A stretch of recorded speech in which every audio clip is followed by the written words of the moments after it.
নমস্কাৰ। আজি পুনৰ এটা নতুন বিষয়লৈ আপোনালোকৰ মাজত আহিছোঁ আৰু বিষয়টো হৈছে মহামৃত্যুঞ্জয় মন্দিৰ। এই মহামৃত্যুঞ্জয় মন্দিৰ অসমৰ নগাঁও জিলাৰ পুৰণি গুদামত অৱস্থিত। এই মন্দিৰটো প্ৰায় 126 ফুট উচ্চতাৰ এটা শিৱলিংগৰ আকৃতিত নিৰ্মাণ কৰা হৈছে আৰু ইয়াক শিৱলিংগৰ আকাৰতেই মন্দিৰ হিচাপে নিৰ্মাণ কৰা হৈছে। এই পৃথিৱীৰ সৰ্ববৃহৎ শিৱলিংগ হিচাপে ইতিমধ্যে স্বীকৃতি লাভ কৰিছে। মন্দিৰৰ নিৰ্মাণ কাম আচাৰ্য ভৃগু গিৰি মহাৰাজে 2003 চনত আৰম্ভ কৰিছিল।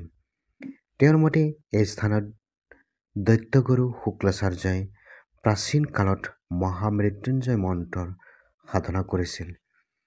এই ধৰ্মীয় ঐতিহাসিক গুৰুত্বৰ বাবে মন্দিৰটো এই স্থানত স্থাপন কৰা হয়। মন্দিৰটোৰ প্ৰাণ প্ৰতিষ্ঠা মহোৎসৱ 2021 চনৰ 22 ফেব্ৰুৱাৰীৰ পৰা 25 ফেব্ৰুৱাৰীলৈ অনুষ্ঠিত হয়। এই সময়ছোৱাত কেন্দ্ৰীয় গৃহমন্ত্ৰী অমিত শ্বাহ কালীন সেই সময়ৰ মুখ্যমন্ত্ৰী সৰ্বানন্দ সোণোৱাল পূজাস্থলীত আৰু যজ্ঞত অংশগ্ৰহণ কৰে। মহামৃত্যুঞ্জয় মন্দিৰ স্থাপন শৈলী আৰু ধৰ্মীয় গুৰুত্বৰ বাবে এই ভক্তসকলৰ বাবে বিশেষ আকৰ্ষণৰ কেন্দ্ৰ হৈ পৰিছে। আচলতে মহামৃত্যুঞ্জয় মন্দিৰৰ যি উচ্চতা, এই উচ্চতাই ইয়াৰ যি আকৰ্ষণৰ কেন্দ্ৰবিন্দু আৰু এই মন্দিৰটিৰ বাবে অসমৰ বা নগাঁও অঞ্চলৰ এক পৰ্যটনৰ আকৰ্ষণৰ কেন্দ্ৰবিন্দু হৈ পৰিছে।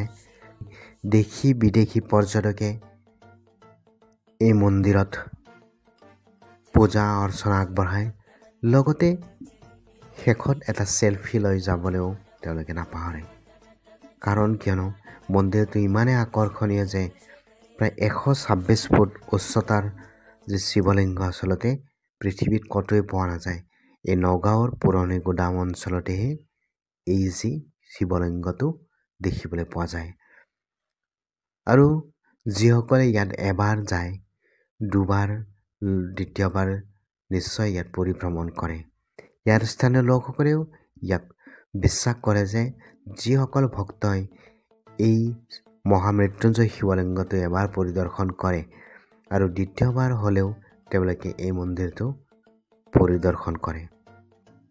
আৰু মন্দিৰটোলৈ যাবলৈ হ'লে ইয়াত নগাঁও গুৱাহাটীৰ ফালৰ পৰা মৰিগাঁও হৈ নগাঁও এনেকৈ পাব পাৰি আৰু বাইহাটা চাৰিআলি হৈ তেজপুৰ হৈ নগাঁও উপস্থিত হ'ব পাৰে। এইফালে গ'লে আপোনাৰ হয়তো 20-30 কিলোমিটাৰ ৰাহি হ'ব। গুৱাহাটী নগাঁও মৰিগাঁও হৈ গ'লে হয়তো আপোনাৰ 2-3 ঘণ্টাৰ 3-4 ঘণ্টা সময় লাগিব পাৰে।